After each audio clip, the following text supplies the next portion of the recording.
क्या हाल है साथियों, मैं विकास तोमर आप लोग के अपने trust channel collective study for success पे आप लोग का स्वागत करता हूँ। 13 सितंबर का करंट अफेयर हम लोग देखने वाले हैं। इसमें हिंदी इंग्लिश दोनों ही भाषाओं में ये एपिसोड नंबर करंट अफेयर का 290 है। ठीक है, 290 करंट अफेयर के वीडियो हम लोग आप लोग को दे चुके हैं। इस वीडियो के जो PDF है उसका वो आपको मिल जाएगी टेलीग्राम चैनल पे, जिसका लिंक हमने डिस्क्रिप्शन बॉक्स में दे रखा है। हमारे जो पेड ग्रुप चल रहे हैं UPSC UPPCS के, बिल्कुल 1-to-1 आपका जो है काउंसलिंग गाइडेंस मेंटरशिप होती है, तो उसके लिए आप लोग हमसे बात कर सकते हैं, जानकारी ले सकते हैं 9650347272 पे। UPSC और UPPCS दोनों के लिए, ठीक। और किस प्रकार से हमारा पेड ग्रुप चलता है उसके लिए यहाँ पे आई बटन एक आ रहा होगा, उसको क्लिक करेंगे तो मिल जाएगा, ठीक। और आज के 10 मोस्ट इंपॉर्टेंट टॉपिक हैं जो कि प्रीलिम्स और मेंस एग्जामिनेशन में आ सकते हैं।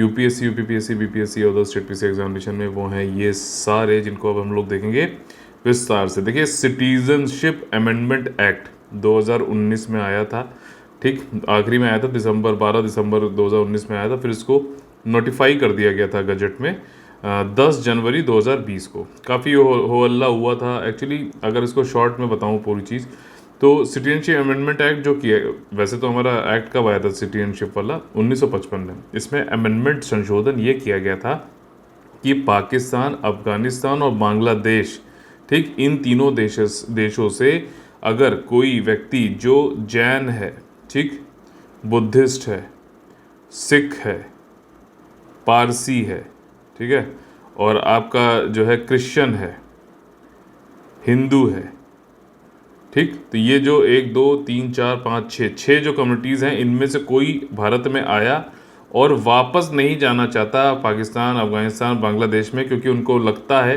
कि हम इन कंट्रीज़ में हिंदू, सिख, बुद्धिस्ट, जैन, पारसी, क्रिश्चियन होने की वजह से माइनॉरिटी हैं, यानी कि अल्पसंख्यक हैं, तो इसलिए हमारा जो है वहाँ पर कुछ हमें जान माल का खतरा हो सकता है, और इसीलिए वो इंडिया में आए। और फिर इंडिया में मान लीजिए उनको रुकने का जो था, जो अलाउड था, वो 1 महीने था, 1 साल था, उसके बाद भी रुके रहे, क्योंकि उनको वापस जाने में डर लगता है, ठीक है। तो ऐसी कम्युनिटीज़ को इंडिया ने क्या किया, इंडियन गवर्नमेंट ने, कि सिटीजनशिप अमेंडमेंट एक्ट 2019 में किया गया और कहा गया कि ठीक है, हम आपको भारत में ही नागरिकता दे देंगे। अब इसमें जो है दिक्कत क्या आई? दिक्कत उन लोग को आई जिन्होंने कहा कि भैया इसमें मुस्लिम्स को आपने नहीं जोड़ा है। भारतीय सरकार का ये तर्क था कि ये जो कंट्रीज़ हैं यहाँ पे मुस्लिम मेजॉरिटी में है, ठीक है ना, बहुसंख्यक हैं, तो उनको कोई वहाँ पर दिक्कत नहीं है, ठीक, उनको कोई दिक्कत नहीं, तो उनको हम यहाँ पर, और वैसे भी वो इंडिया में इधर नहीं आना चाह रहे, वो अपना जहाँ जहाँ है वहाँ ठीक है, तो ये चीज़ है, और उनको वापस जाने में कोई डर भी नहीं है, तो इसलिए उनको ना देकर इंडियन सिटीजनशिप बाकी 6 कम्युनिटीज़ को दे रहे हैं, क्योंकि वो लोग वहाँ पर माइनॉरिटी। ये सिंपल सा एक लॉजिक था, ठीक। तो लोगों ने फिर भी कहा कि नहीं नहीं, ये तो जो है काफ़ी भेदभाव है। और आर्टिकल नंबर 14 जो राइट टू इक्वलिटी की बात करता है भारतीय संविधान के अंतर्गत, तो उसके अंतर्गत इन्होंने जाके जो है याचिका दायर कर दी सुप्रीम कोर्ट में, और कहा कि भैया ये राइट टू, मतलब भेदभाव किया जा रहा है धर्म के नाम पर। राइट टू इक्वलिटी 14 जो वाला जो आर्टिकल है, उसमें आप देख सकते हैं इक्वल प्रोटेक्शन ऑफ लॉ नहीं है, मतलब सभी के लिए लॉ एक जैसा नहीं है, ठीक। तो इस तरीके से याचिका पहुंची है आपकी सुप्रीम कोर्ट में, बहुत सारी हैं। फिर उनको क्लब करके अभी जो 3 जज की बेंच एक बनी है, जिसमें कि chief justice of India UU Lalit ji जो हैं, वो जो है डिसीजन, आप देखते हैं क्या उनका जजमेंट आता है, ठीक। तो सिटीजनशिप अमेंडमेंट एक्ट से संबंधित ये सारी बातें। और किस आर्टिकल के अंतर्गत जो है इसको चैलेंज किया गया, आर्टिकल नंबर 32। आर्टिकल नंबर 32 क्या होता है? जब फंडामेंटल राइट्स का, मान लीजिए किसी का फंडामेंटल राइट्स का हनन होता है, वॉलेशन होता है, तो वो सुप्रीम कोर्ट जा सकता है डायरेक्टली, ठीक, और सुप्रीम कोर्ट को वो सुनना पड़ेगा, ठीक। इसी प्रकार से हाई कोर्ट में भी होता है आर्टिकल नंबर 226 के अंतर्गत। लेकिन हाई कोर्ट मना कर सकता है एक बार को कि फंडामेंटल राइट का उल्लंघन हुआ है तो तुम सुप्रीम कोर्ट जाओ, लेकिन सुप्रीम कोर्ट मना नहीं कर सकता, ठीक। काफ़ी इंपॉर्टेंट चीज़ें, जो बेसिक जो इंपॉर्टेंट चीज़ होती हैं, जो आपको ज़रूरी है जानना और एग्ज़ाम में पूछा सकता है, उसको मैंने यहाँ पे बताने की कोशिश करी है। अगला टॉपिक है इज़्यूम। इज़्यूम करके जो है एक जगह है आपका खार्किव रीजन में, दोनबास, खार्किव रीजन यूक्रेन में। आपको जब पहले हम लोगों ने पढ़ा हुआ है ये, कि जब रशिया ने अटैक किया तो उनका ये था कि डोनबास रीजन को जो है पूरा इनको कब्जा करना है। डोनबास रीजन में ज़्यादातर रशिया के सपोर्टर हैं, या फिर रशिया के एथनिकली जो है काफ़ी प्रो मतलब करीबी हैं रशिया के, तो वो इस पे कब्जा करना चाहते हैं। और इसकी वजह से रशिया को जो है ब्लैक सी जो है उसमें भी एंट्री आसानी से हो पाएगी। तो इसमें आपका खार्कीव है, ठीक है, इसमें दोनबास सीजन में आपका लुहांस्क और दोनेत्स्क, ठीक, तो ये दो एरियाज़ हैं। और आपका ये इजूम जो है, ये एक खार्कीव रीजन है, बहुत इंपॉर्टेंट है ये रशिया के लिए और यूक्रेन के लिए भी। तो वहाँ पे ये इजूम, ये कहा जाता है कि ये गेटवे है खार्कीव रीजन के लिए, ठीक। तो इसको 1 अप्रैल को रशिया ने कब्जा कर लिया था, लेकिन अभी यूक्रेन ने फिर से वापस से इज्यूम पे कब्जा पा लिया है। तो ये एक बड़ी जो है खबर है आपका यूक्रेन के लिए, ठीक है। और ये इज्यूम जो है ये ब्लैक सी जाने के लिए आसान पड़ता है, तो रशिया इसको कब्जा करना चाहता है, ठीक। तो ये चीज़ें कुछ हैं जो याद रखिएगा। मैपिंग से क्वेश्चन बन सकता है यूक्रेन वाले से, अच्छे से मैपिंग जरूर करिएगा। अगला टॉपिक है Indira Gandhi urban employment guarantee scheme. Urban employment guarantee scheme इसी प्रकार से क्या होता है आपका Mahatma Gandhi national rural employment guarantee act, ठीक है। ये एक्ट है, पार्लियामेंट ने बनाया है। ये स्कीम है, राजस्थान की स्कीम है जो इंदिरा गांधी जी के नाम पे किया गया है। अर्बन शहरों में, शहरी क्षेत्रों में रोजगार, गारंटी ऑफ रोजगार इसमें दी जाएगी, ठीक है। जिस प्रकार से रूरल ग्रामीण क्षेत्रों में गारंटी दी जाती है, ये एक्ट बन गया, ये स्कीम है, बस इतना ध्यान रख देना, ठीक है। राजस्थान की गवर्नमेंट ने निकाला है, ये थोड़ा सा और इम्पोर्टेंट है। 100 दिन की गारंटी का इसमें भी बात करी गई है। इसमें जो है कोई इनकम लिमिट नहीं है, शहर में जो लोग हैं इसमें पंजीकरण करा सकते हैं। हालांकि वरीयता उनको दी जाएगी जिनका पेंडेमिक में जो है आजीविका छूट गई है, पेंडेमिक कोविड के टाइम पे, या फिर गरीब लोग जो है उनको इसमें जो है तरजीह दी जाएगी, ये वाली बात है, ठीक है। 3.5 लाख लोगों ने इसमें अपने आप को एनरोल भी कर लिया, 2.25 लाख लोगों को जॉब कार्ड्स भी इशू हो गए हैं। 18 से 60 साल तक की उम्र होनी चाहिए और डिमांड करेंगे तो एम्प्लॉयमेंट मिलेगा, ये ही गारंटी है जिस प्रकार से मनरेगा के अंतर्गत होता है। 2006 में आया था मनरेगा, ठीक। अगला टॉपिक है फाइटर जेट F-16 पाकिस्तान को, ठीक है। F-16 USA ने दिया था, आज से नहीं दिया, बहुत सालों पहले, 40 साल से, मतलब काफ़ी टाइम से इसको दिया था। और ये ऐसा होता है जैसे आपने सुना होगा रशिया जैसे भारत को सुखोई दिया, मिग दिया, ठीक है, मतलब हमने उनसे ख़रीदा जो भी है, तो वो फिर उसको पूरा जीवन काल जो होता है मिग का, सुखोई का, तो उसमें सर्विस देना, जैसे आप गाड़ी खरीदते हो ना, hyundai से मान लिया आपने गाड़ी खरीदी, तो आप उसकी गाड़ी की सर्विस कराने मारुति शोरूम में तो ना चले आओगे, तो आप जाओगे तो hyundai वो पूरी सर्विस भी प्रोवाइड करता है, सब उन्होंने सर्विस सेंटर खोल रखे। तो उसी प्रकार से F-16 हो चाहे मिग सुखोई हो, रशिया जो है सुखोई और मिग के लिए हमें देता है सर्विसेज, वैसे ही जो है F-16 क्योंकि USA ने दिया है, सेल किया है, मिलिट्री जो सेल्स है पाकिस्तान को, तो वो उनको भी देता है। लेकिन इंडिया ने ये कहा है कि देखिए आप जो ये FMS कर रहे हो, फॉरेन मिलिट्री सेल कर रहे हो पाकिस्तान को, पाकिस्तान ये कहता है कि हम इसको आतंकवादी विरोधी जो है कार्यों में यूज़ करेंगे, ऐसा नहीं है, वो हमारे खिलाफ यूज़ करते हैं इसको, इंडिया ने ऐसा बोला। काफ़ी अभी जब ये आए हुए थे US के assistant secretary of state Donald लू दिल्ली में, तब जो है भारत ने इस पे जो है अपनी जो है चिंता व्यक्त करी थी कि ये सब मत करिए क्योंकि ये हमारे खिलाफ यूज़ करते हैं। तो USA ने यही कहा कि देखो भैया ऐसा है, 40 साल पुराने हैं ये, और हम तो इनको जो है global policy of maintaining defence cell को हम इसको देख रहे हैं, जो सर्विस है वही प्रोवाइड कर रहे हैं, और इसमें ऐसा कुछ भी नहीं कि हम आपके खिलाफ जानते हैं कि आपके खिलाफ कर रहे हैं तो भी हम दे रहे हैं, नहीं ऐसा कुछ नहीं है। हाँ, लेकिन इस पर विचार करेंगे, ठीक। अभी मैंने आप लोगों को कल पढ़ाया था कि सेंटर और स्टेट के बीच में संघवाद यानी फेडरलिज्म के लिए साइंस का जो है को बढ़ावा दिया जा रहा है, उसी संबंधित कहाँ पे हो रहा है, ध्यान रखना, अहमदाबाद में हो रहा है।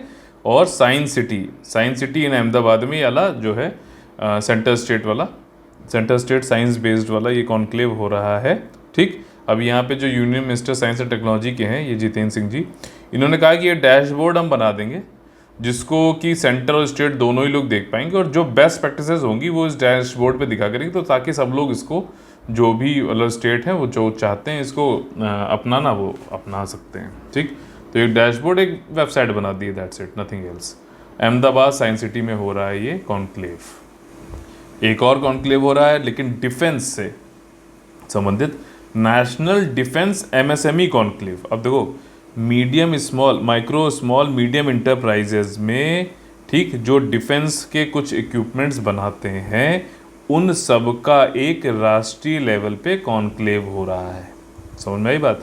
कौन करा रहा है? मिनिस्ट्री ऑफ डिफेंस करा रहा है, डिपार्टमेंट ऑफ डिफेंस प्रोडक्शन जो है करा रहा है।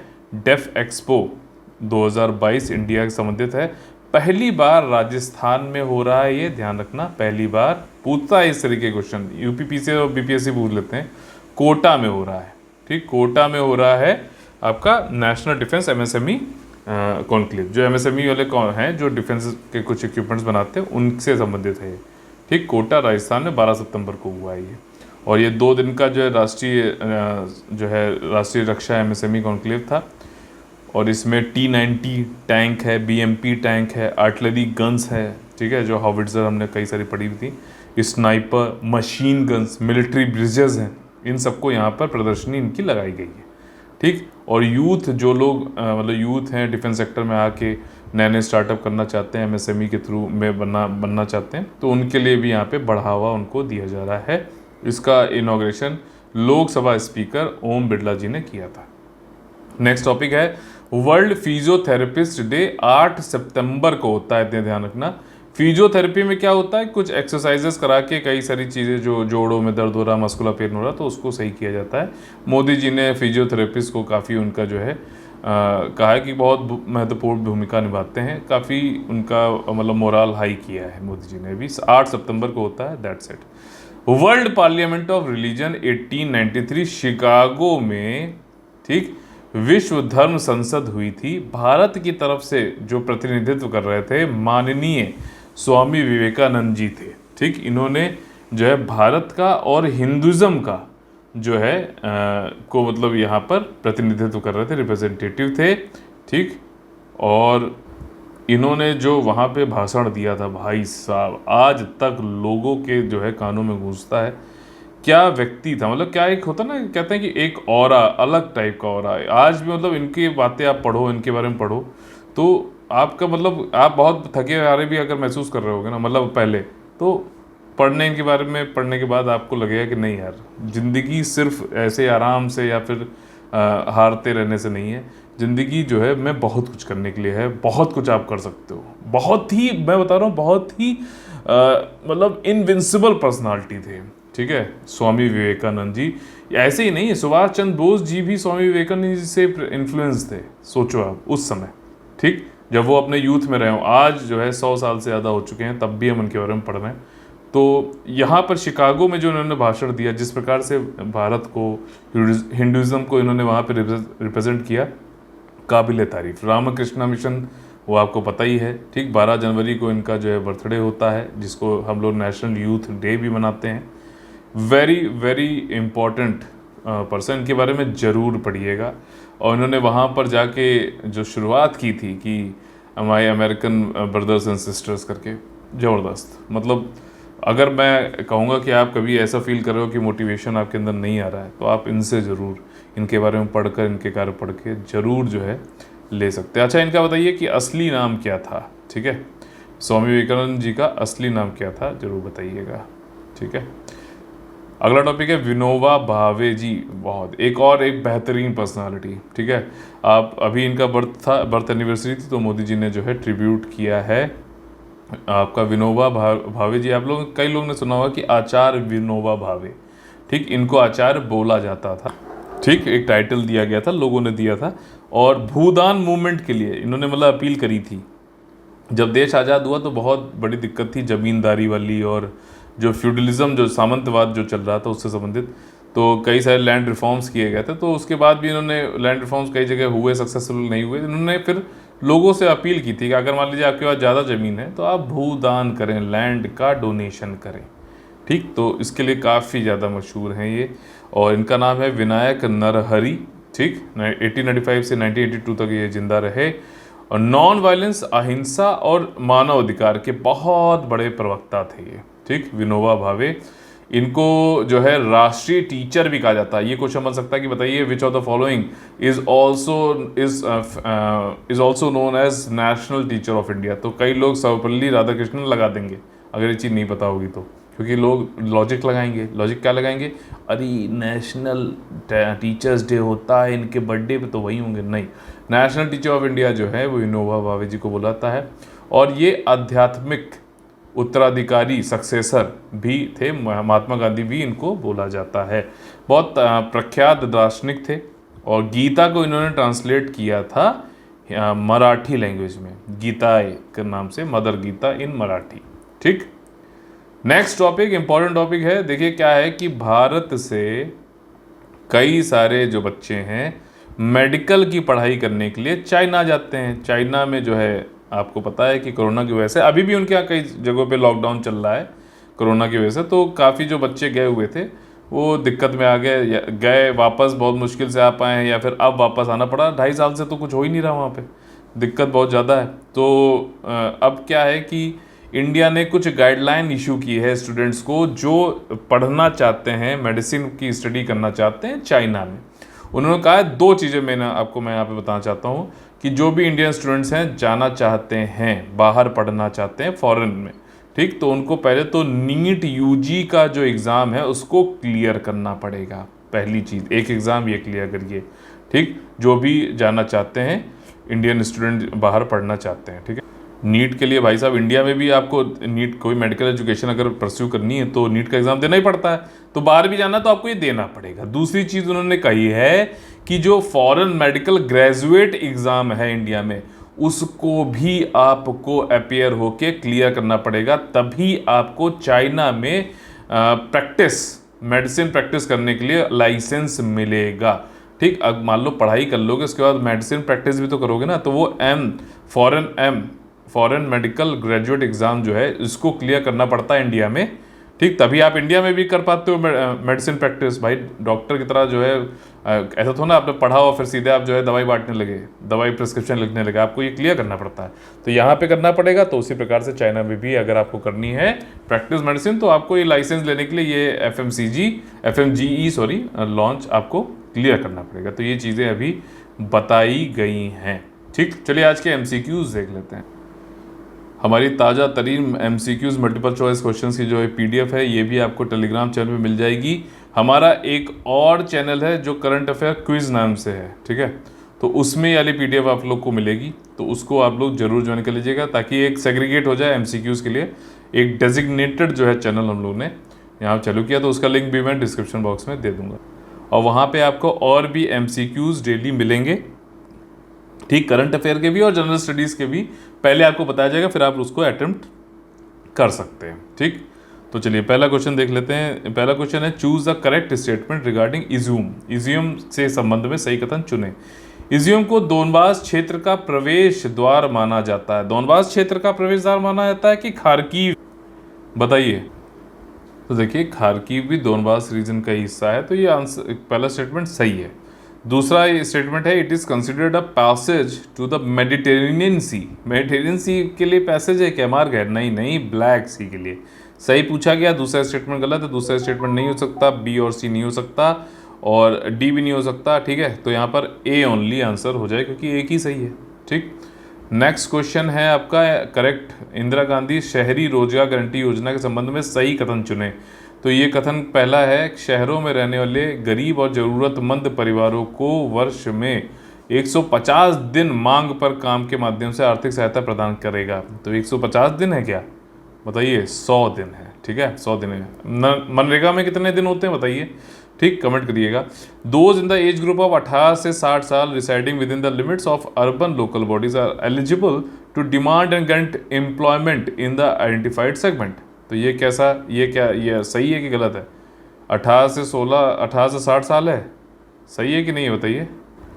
यहाँ पे देखिए हिंदी में दूसरा स्टेटमेंट आ गया, लेकिन ये भी स्टेटमेंट सही है, दोनों ही सही हैं स्टेटमेंट। ठीक है, तो यहाँ पर आंसर आपका क्या हो जाएगा? करेक्ट पूछा गया बी ओनली, क्योंकि दूसरा ही सिर्फ स्टेटमेंट सही है। अगला क्वेश्चन है स्वामी विवेकानंद के संबंध में गलत कथनों का चयन करें। कौन सा गलत कथन है? गीता पर वापस जाओ एक प्रसिद्ध नारा स्वामी विवेकानंद द्वारा दिया गया। ठीक, तो ये क्या सही है कि गलत है? गो बैक टू गीता, ठीक, ये सही है कि गलत है फेमस? तो देखिए ये जो है गलत नहीं है, सही है एक्चुअली, ठीक है, इनकरेक्ट पूछा गया है और सही होने की वजह से ये ऑप्शन में नहीं होना चाहिए, तो 1 नहीं होगा। अगला है कि he represented India in Hinduism at the parliament of world religion 1893 Chicago. बिल्कुल सही है ये भी, दोनों ही स्टेटमेंट सही हैं, गलत पूछा गया था इसलिए डी आंसर हो जाएगा। ऑप्शन जरूर देखिएगा ढंग से, सिली मिस्टेक मत करना। Choose the incorrect statement regarding Vinoba Bhave, ठीक, तो he is best known for the Bhoodan movement. तो क्या भूदान मूवमेंट के लिए ये जाने जाते हैं आचार्य विनोबा भावे? बिल्कुल जाने जाते हैं, ठीक। दूसरा स्टेटमेंट है the Gita has also been translated into Malayalam language by him with the title Gitaya. तो गीता का मलयालम भाषा में अनुवाद भी उनके द्वारा गीताय शीर्षक के साथ किया गया था। क्या स्टेटमेंट सही है? नहीं नहीं, मराठी लैंग्वेज में किया गया था, ना कि मलयालम। मलयालम जो है केरला में बोली जाती है, but he was a Marathi, ठीक। तो यहाँ पर पहला स्टेटमेंट जो है वो सही था, दूसरा स्टेटमेंट जो था वो गलत था, और चूंकि गलत पूछा गया इसलिए हम लोग दूसरा वाला ही ऑप्शन रखेंगे, बी ऑप्शन यहाँ पर सही हो जाएंगे, ठीक। तो कितना भी घुमा ले, अगर आप इस अप्रोच से चलोगे ना तो आपका आंसर गलत नहीं होगा। F-16 फाइटर जेट जो है Pakistan purchasing from which country, ठीक, किस कंट्री से खरीदता है? ओमान से अमेरिका से, इसराइल से, चीन से? बताइए। यूएसए से खरीदता है। खरीदता क्या है, ठीक है, समझ ही गए होगे आप। मैपिंग से रिलेटेड जो हमारा क्वेश्चन है वो है काला सागर को मरमरा सागर से कौन सी जल डमरू मध्य जोड़ती है? Which strait connects Black Sea to the Sea of Marmara? बहुत ज़्यादा इंपॉर्टेंट है, कई बार मैं इसको पढ़ा भी चुका हूँ। यहाँ पर है सी ऑफ मरमरा, तो हो ही नहीं सकता जब उसी को जोड़ रहा है। आपका ये बॉस्फोरस स्ट्रेट हो जाएगा आंसर, यहाँ पर बॉस्फोरस स्ट्रेट हो जाएगा, ठीक है। और ये देखिए सारे एक्सप्लेनेशन के साथ में बिल्कुल खूबसूरती के साथ में इसको दे रखा है। और ये वाला जो मैपिंग वाला था आपको दिखाने के लिए यहाँ पे मैं लाया हूँ, ठीक, ब्लैक सी को सी ऑफ मरमरा से जो है बॉस्फोरस स्ट्रेट जोड़ता है, ठीक। ये एक जल डमरू मध्य है, स्ट्रेट है, ठीक। और फिर ये देखो यहाँ से डार्डेनल्स, इसके बारे में हम लोगों ने पढ़ा था, यहाँ सी ऑफ मरमरा को डार्डेनल्स से के थ्रू एजियन सी तक जोड़ा जाता है। तो ये डार्डेनल्स स्ट्रेट सी ऑफ मरमरा और एजियन सी को जोड़ता है, ठीक। टर्की ये रहा, इस्तांबुल ये रहा, आपका टर्की ये भी है, ठीक है। तो ये कुछ चीज़ें, ये आपको पीडीएफ मिल जाएगी कहाँ पर?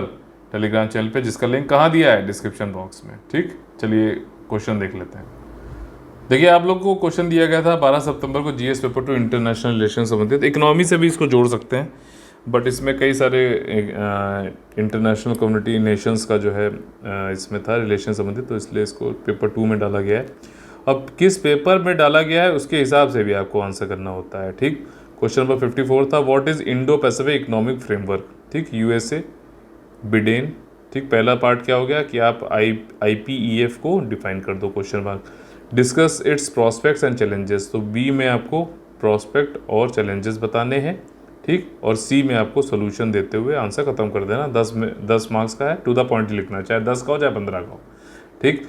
यूएसए के जो प्रेसिडेंट है बिडेन, उन्होंने जो है इसको लागू किया, चालू करने की कोशिश करी है मई में, ठीक है।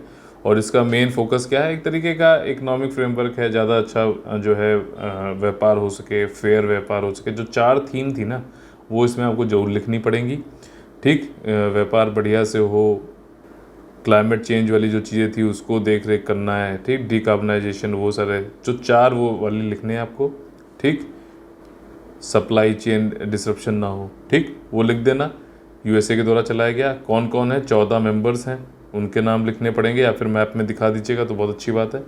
फिर उसके बाद आप ये बताओ किस प्रकार से, अब आपको उसमें प्रोस्पेक्ट्स अलग बताने पड़ेंगे कि जीडीपी बहुत ज़्यादा है इस कंट्रीज़ में, सप्लाई एक दूसरे जो है कॉम्प्लीमेंट कर सकते हैं, एक एक्सपोर्टर है दूसरा इंपोर्टर है कोई एक पर्टिकुलर चीज़ का, तो एक कॉम्प्लीमेंट हो रहा है, ठीक, एक दूसरे के पूरक हैं। साथ ही साथ जो है इसमें जॉब्स बढ़ेंगी, ठीक। कितना जो है एक कुछ अगर आपने कहीं कोई फैक्ट इसके बारे में पढ़ा हुआ तो उसको आप डालिए कि जॉब्स और जीडीपी कितनी बढ़ सकती है, उसके बारे में बताओ। चैलेंजेस क्या है कि इंडिया ने इसको ज्वाइन नहीं है, मतलब ज्वाइन तो है लेकिन उसको ज्वाइंट डिक्लेरेशन पे नहीं साइन किया, क्यों? उसको लगता है कि विकासशील देश जो हैं उनका मार्केट की एक्सेसिबिलिटी तो मिल जाएगी बड़े बड़े कंट्रीज़ को, लेकिन जो है डेवलपिंग कंट्रीज़ चूँकि अभी इतने सक्षम नहीं है कि वो जो है एक्सपोर्ट ज़्यादा कर पाए, और दूसरा हो सकता है कि वो सिर्फ रॉ मटेरियल ही एक्सपोर्ट कर पाएँ और मार्केट बन के ही रह जाए, तो ये एक बड़ा चैलेंज है। ठीक है, दूसरा जो इसका उपयोग है IPEF का, ये किसी कंट्री को रोकने के लिए नहीं होना चाहिए, जैसे चाइना के विरुद्ध नहीं होना चाहिए, सोच के नहीं बनाना चाहिए, सिर्फ वहीं फोकस नहीं होना चाहिए। ठीक, कि चाइना को रोकना है हमें, मतलब इकोनॉमिक फ्रेमवर्क है तो इकोनॉमिक से ही इसमें जो है डील करना चाहिए, कोई सिक्योरिटी पॉलिटिकल उसमें नहीं आना चाहिए। तो ये सारे कुछ चैलेंजेस आप जो है इंडिया के रेस्पेक्ट में बताओगे, क्योंकि क्वेश्चन की डिमांड वो है। ठीक, तो क्योंकि अगर मैं ऐसे सिर्फ लिख दूंगा discuss it's prospects and challenges, तो 14 कंट्री के बारे में थोड़ा लिखोगे, सिर्फ इंडिया के हिसाब से जो लगते हैं आपको, चाइना के वो नहीं होना चाहिए, इसको जो है दिखा के, क्योंकि देखो कुछ भी USA कर रहा है चाइना के खिलाफ, तो यार हमारे तो बिल्कुल बगल में बैठा हुआ है चाइना, बिल्कुल नाक बन के, तो हमें तो सबसे पहले निपटना पड़ेगा। तो हमें ऐसा नहीं कर सकते कि जो भी USA या फिर कोई और कंट्री कुछ भी बोलता जाए हम उसको हाँ करते जाएं। हमको रियलिस्टिक होना पड़ेगा, ना कि आइडियलिस्टिक। पहले हम आइडियलिस्ट थे काफ़ी ज़्यादा, आदर्शवादी, अब हम रियलिस्ट हैं। USA बिल्कुल रियलिस्ट है, आज हमारा दोस्त आपको दिख रहा है, कल को नहीं होगा। ठीक, कल तक तो पाकिस्तान को सपोर्ट करता था, आज क्यों नहीं कर रहा है भाई? उनको पता है कि पलट के वो वहाँ वर्ल्ड ट्रेड सेंटर करवा देते हैं। तो ये सारी चीज़ें हैं। तो यहाँ पर इस प्रकार से इंडिया के प्रोस्पेक्ट से आपको इंडिया के रेस्पेक्ट में प्रोस्पेक्ट और चैलेंजेस बताने हैं। ठीक, चलिए आज का क्वेश्चन देख लेते हैं। आज का क्वेश्चन मेरा भी आज का फेवरेट ही हो गया क्वेश्चन ये आपका आएगा पहले वाले सब्जेक्ट से। ठीक है, GS पेपर 1 से आएगा, हिस्ट्री संबंधित है, 13 सितंबर current question number 55, why world parliament of religion, ठीक, religions 1893 is significant to India. विश्व धर्म संसद 1893 भारत के लिए क्यों महत्वपूर्ण है? विश्लेषण करिए, एनालिसिस करने की बात करी गई यहाँ पर, ये नहीं कि एक्सप्लेन कर दिया और निकल लिए, नहीं, एनालिसिस करना है। तो डायरेक्टिव वर्ड पे भी जोर ध्यान रखा करिए कि वो क्या, किस तरफ से, कैसे आपसे रास्ता, मतलब आंसर चाहता है। ठीक, 10 मार्क्स का ही है, 150 वर्ड का, ज़्यादा बोल बच्चे, बिल्कुल टू द पॉइंट लिखो आप लोग आंसर। मैं बता रहा हूँ, टू द पॉइंट लिखने की बात करोगे तो धीरे धीरे क्या है कि आप जब पढ़ते जाओगे चीज़ें, तो आपके पास इतने डाइवर्स पॉइंट हो जाएंगे कि आप जो है मैक्सिमम डाइवर्स पॉइंट जो है कम शब्दों में ज़्यादा बात लिखते हुए मैक्सिमम पॉइंट्स कवर कर पाओगे एक ही आंसर में।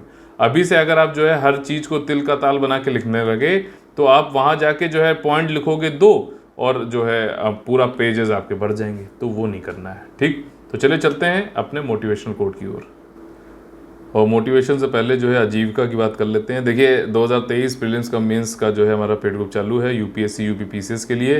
ठीक, इसमें पूरा जो है काउंसलिंग आप लोग की मेंटरशिप की जाती है, टेस्ट सीरीज़ है, डेली आपको स्टडी प्लान मिलता है, MCQ जो है मिलते हैं, उसका इवैल्यूएशन मैं खुद ही करता हूँ। ठीक है, आपका आंसर राइटिंग होती है, किस प्रकार से आपको पढ़ना है, हर बच्चे का किस प्रकार से क्या कैपेसिटी कैबिलिटी, उसके हिसाब से बात होती है। टेस्ट सीरीज़ होती है इसमें, ठीक है, मेंस की नहीं है लेकिन प्रीलिम्स की है। ठीक, और टेस्ट सीरीज़ मतलब इसमें कम से कम 150 टेस्ट होंगे कम से कम। ठीक है, और चैप्टर वाइज टेस्ट सीरीज़ है, और बिल्कुल फाउंडेशन से इसको जो है चलाया गया है। ठीक, इसका ऑलरेडी हमने जुलाई 20 से चालू किया था, अभी एक नया जो है नई डेट के साथ में फिर से इसको चालू किया जाएगा, एक पेड कोर्स। तो अगर आप लोग उसके लिए इच्छुक हैं तो ज़रूर बताइएगा। ठीक, तो समय कम होता आ रहा है, हम लोग वहाँ 15 दिन वाला कोर्स नहीं चालू करते हैं जैसा कि कई लोग करते हैं पैसा लपेटने के लिए, वो काम नहीं है हमारा। ठीक, पहला वाला कोर्स जो था ये जो है 20 जुलाई चालू हुआ था। ठीक, कम से कम 15 महीने कोर्स था, अभी भी समय कम हो रहा है लेकिन बहुत पर्याप्त समय है। ठीक, लेकिन आप जितना लेट ज्वाइन करेंगे उतना जो है फिर आपको थोड़ा टाइम ज़्यादा देना पड़ेगा। अभी मैं ये कहता हूँ कि 5 से 6 घंटे दे दो मैक्सिमम, बहुत है।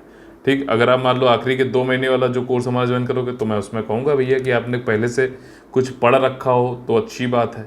आप ये कह दो कि हमको कुछ नहीं आता है और पूरा 2 महीने में करा दो, तो देखो जो पैसा लपेटने वाले वो तो कह देंगे अरे रे सब सिलेक्शन मटेरियल से आ जाता है, तुम बस इसको पढ़ो और कर लो, क्योंकि वो तो देखो खुद से मैसेज बना के डाल देंगे, तो उनका तो काम ही है फ्रॉड करना। ठीक है, तो वो चीज़ नहीं है। तब मैं आपसे कहूँगा 2 महीने वाला भी करोगे, हम कोर्सेज तो चलाएंगे कि आपने पढ़ रखा हो ठीक पहले से, फिर आखिरी में जो बिल्कुल होता है ना टारगेटेड तैयारी ऑर्गेनाइज्ड वे में कर सकते हो कि अब यही चीज़ें कर लो, मेन इनमें से आने के चांसेस ज़्यादा है, वो उस प्रकार से कराया जाएगा UPPCS और UPSC दोनों के लिए। ठीक, अभी जो है इसकी नई डेट मैं अनाउंस करूँगा, उसमें ज्वाइन कर सकते हो। अभी वाला जो चल रहा है उसमें ज्वाइन कर लोगे तो कोई दिक्कत वाली बात नहीं है, सब कुछ जो है आपका कवर उसमें हो जाएगा। ठीक, बाकी mains answer writing, complete current affair plus doubt discussion, और सिर्फ डाउट डिस्कशन का भी हमारा पेड ग्रुप चालू है। पेमेंट डिटेल्स आपके सामने है, फिर भी कोई डाउट है 9650347272 पे हमसे बात कर सकते हैं। 2023 वाला जो पेड ग्रुप है उसके लिए इनिशियली 5000 का इंस्टॉलमेंट देके आप ज्वाइन कर सकते हैं। उसके बाद जो है बिना कहे आप लोग खुद से जो है मंथली इंस्टॉलमेंट देकर जो है ज्वाइन किए रहें, ठीक है।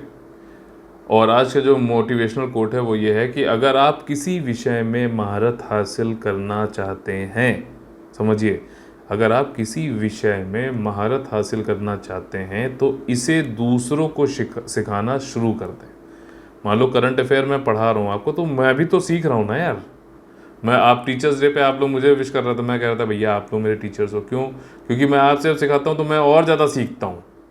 मैं, ये बात सच है, मैं आप लोग से खुद भी कहता हूँ कि आप लोग खुद इस तरीके से पढ़ो कि आपको किसी को पढ़ाना है, आपको किसी को सिखाना है, तो वैसे पढ़ो तो आपकी एकाग्रता भी बढ़ेगी और अच्छे से आप उसको याद भी रख पाओगे। और फोकस जब बढ़ता है ना तो फिर आप बहुत, अगर आप सीधे बुक लेके बैठे रहोगे, आपको लग रहा है कि आप पढ़ रहे हो, कोई फ़ायदा नहीं है, ठीक है। तो आप इस प्रकार से पढ़ो कि किसी को आपको सिखाना, तभी आप महारत कर सकते हो, ठीक। तो चलिए मिलते हैं अगली वीडियो में, तब तक के लिए आप लोग से लेते हैं अलविदा। जय हिंद, जय Bharat, all the very best है, वंदे मातरम।